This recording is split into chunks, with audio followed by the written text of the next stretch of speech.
Arsenal's chase for Leeds United's Raphinha is heating up, with their opening offer being rejected and the competition starting to make their own moves. Let's find out today if Arsenal have lodged their second bid. Is Nuno Tavares on his way out of the Emirates? Could that ignite Arsenal's pursuits for Lisandro Martinez? And have Arsenal rejected a bid for William Saliba?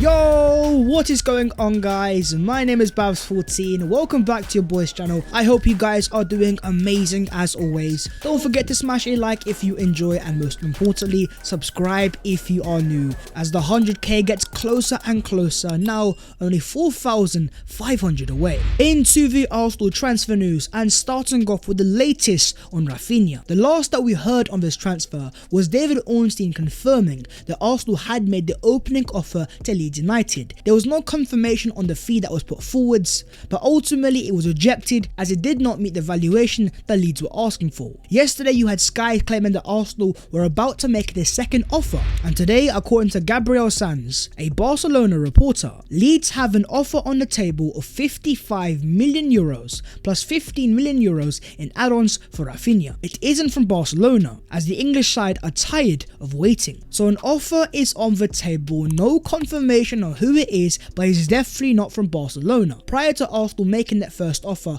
Barca were the team that were in command. They had agreed personal terms and they just had to agree a fee with Leeds United. But since then, the transfer has gone cold because they don't have the finances, and now their focus is all on renewing the contract of Ousmane Dembele. Even being linked to the likes of Angel Di Maria, it looks like Barca have shut the door. But if it wasn't from Barca, then who exactly was the offer from? Well, according to Paul Alonso, the offer that Leeds have on the table for Raphinha is from Arsenal. I'm going to be quite honest with you guys, I'm not quite sure about the reliability of this source, so I can't confirm that it's Arsenal that have definitely made this bid. But with all the reports that have been flying around Spain and England that Arsenal are about to push again, there is a very good chance that it is Arsenal that have made this offer. And if that was to be the case, that's close to 70 million euros. Is that going to be enough to convince Leeds United? We're going to have to wait and see. But with there being no confirmation from the likes of Fabrizio Romano of this second offer, there is also a chance that it might be from the competitive clubs. As Fabrizio Romano says,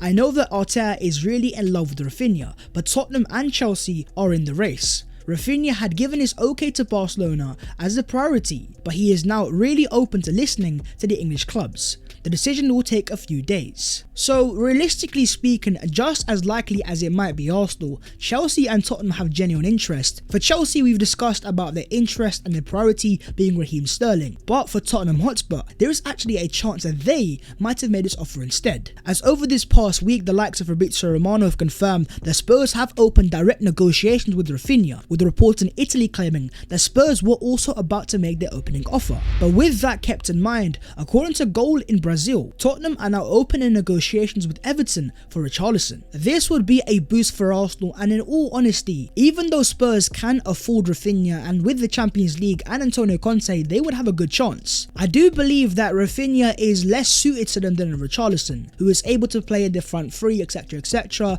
and Raphinha is more suited to Arsenal Football Club. But this is still a very open race, and I'm not going to come out here with confidence saying that Arsenal have got this over the line, and hopefully by tomorrow we have further confirmation from more reliable sources if the offer has been made and who has it been made by. But in terms of Leeds United, according to Mercado Azul, Leeds have had an offer of 30 million euros rejected for Otavio, but they are expected to make another bid soon, and that will equal his release clause of 40 million euros that is valid until July the 15th. Otavio is a player from Porto, and it seems like Leeds have their eyes set on a replacement. For them to spend their, I believe, record amount of money, there must be some confidence that an agreement is set to be found for the departure of Raphinha. But apart from that, there isn't much more, so my friends, let me know your own thoughts on this transfer saga, and where do you predict that Raphinha is heading? Is it the Emirates or is it to Tottenham Hotspur? Moving on to Gabriel Jesus, Goal in Brazil say that Jesus has rejected a move to Tottenham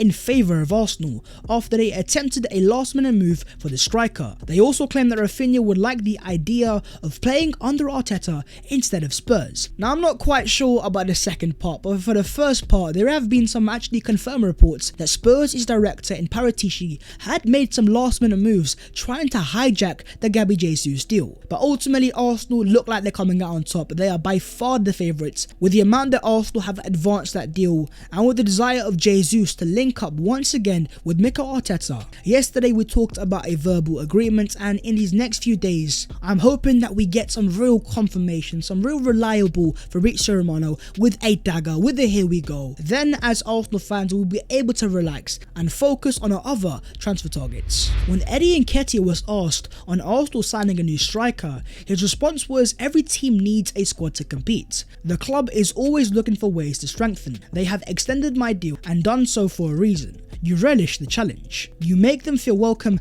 and then you fight and compete. You see, this is the mentality that as an Arsenal fan I love to see. If you want to be an elite team, you need to have a squad that is competitive, where players are fighting for their places. And as Arsenal fans, I have seen quite a few actually question, why do we need to sign Raphinha if we've got a player like Bukayo Saka? It is not that we have to improve on the right wing, but to compete with Man City you have Mahrez and Sterling and Grealish and De Bruyne and Silva, when Liverpool are signing Nunes on top of Diaz and Salah. As Arsenal fans, we have to now understand that if we want to now become the elite club to fight for titles, having depth, having quality is the most essential part, and it looks like Mr. Eddie Nketiah certainly understands that. But here's a question for you guys. With the likely signing of Gabriel Jesus and the re-signing of Eddie Nketiah, going into the first game of next season, the game against Crystal Palace away at Selhurst Park, who should be Arsenal's starting number 9? Moving on to the future of Nuno Tavares. Tavares is a player that divides a lot of opinion. In some aspects, especially in the first half of last season, he showed so many signs of a player that is definitely there, and when playing as that overlapping fullback in that final third, he definitely can be a threat. But in the second half we saw a Tavares that was unreliable, that made a lot of mistakes, and Arteta couldn't turn to him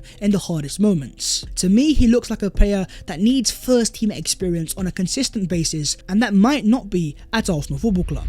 As according to Fabrizio Romano, Marseille are really keen on signing Nuno Tavares, as reported by Santi Auna, but there is still no agreement with Arsenal on the final formula. Nuno is among the options for Marseille, but only on loan, while Arsenal are still working on a deal for Lisandro Martinez. First you had Atalanta, now you have Marseille, and there's also some reports linking in with a move to Real Sociedad, and the price tag that Arsenal have set is at 40 million euros according to Gianluca Di Marzio, and even according to David Ornstein, Arsenal are open to letting Nuno Tavares leave on loan. For that to happen, however, it is believed that Arsenal want to bolster their backline through the markets, and Lisandro Martinez of Ajax is known to be the priority target. So if Tavares is to leave, and I think it will be a loan transfer, unless of course a team offers that 40 mil, then Arsenal would definitely sign a left back type of profile, and with Martinez's ability to play as a left back, as a centre back and a midfielder, so potentially you could see Tavares leaving on loan, and if Arsenal do get a decent little loan fee, that could ignite Arsenal's move for Lisandro Martinez. But on that transfer, Ornstein also says Lisandro Martinez is a firm target for Arsenal,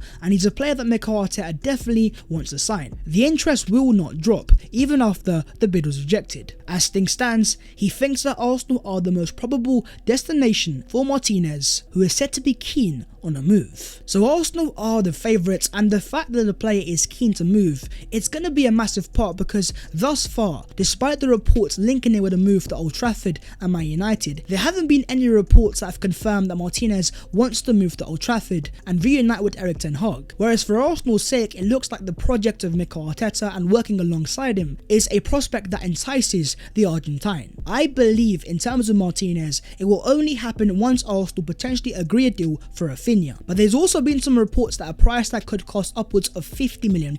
So for that sort of money, do you believe Lisandro Martinez would be a good signing for Arsenal Football Club? Fabrizio Romano's update on Youri Tielemans says that talks are still on, but they are not at the key stages yet, because the club is focused on Gabriel Jesus as the priority and is trying to compete for Raphinha. 2 deals on which you need to be quick. Same old on Youri Tielemans. Arsenal have interest, but it's on the back burners. But with the way that the transfer window is moving, I think Arsenal want to get their key targets over the line before the start of pre-season, and that being Jesus, Raphinha, Martinez, and of course the done deal on Fabio Vieira. I believe if we're going to see a transfer deadline day move for Arsenal this season, it might just be Youri Tielemans, but of course hopefully Arsenal are able to do the deal earlier, get it done, and have him as an Arsenal player. And moving on to the other Arsenal news today, and starting off with the Arsenal Hale End graduate that came through the academy, had numerous loan spells, and today has officially left Arsenal Football Club, with it being officially confirmed that Jordi Osei-Tutu has joined Bundesliga side VfL Bochum on a permanent deal from Arsenal. 23 years of age, a fullback through the Arsenal academy, and ultimately he's never quite impressed Arsenal enough to get him back into the first team, which is why Arsenal did not renew his contract, and now he's officially on his way out. An exclusive from the Gunner blog on The Athletic claims that Burnley are in advanced talks to sign Daniel Ballard from Arsenal on a permanent transfer. Arsenal intend to insert a clause into the deal which would grant them the opportunity to match future bids from prospective buyers. 22 years of age, last season on loan at Millwall, this is a full international footballer for Northern Ireland. He's come through Hale End, and on loan he's impressed so much for Millwall, and there's been some surprises to why Arsenal are letting him go, but ultimately with the player's age kept in mind, the return of Saliba, Ben White, Gabriel, and the potential signing of Alessandro Martinez would have ever got a chance at Arsenal. So for a fee of a reported £2 to £3 million, it's not massive, but Arsenal have a buyback clause, so hopefully if he impresses on the Vincent Company at Burnley, this might be a player that we go back to in the future, so as always we're going to have to wait and see. According to Santi Aouna, Marseille have approached Arsenal to see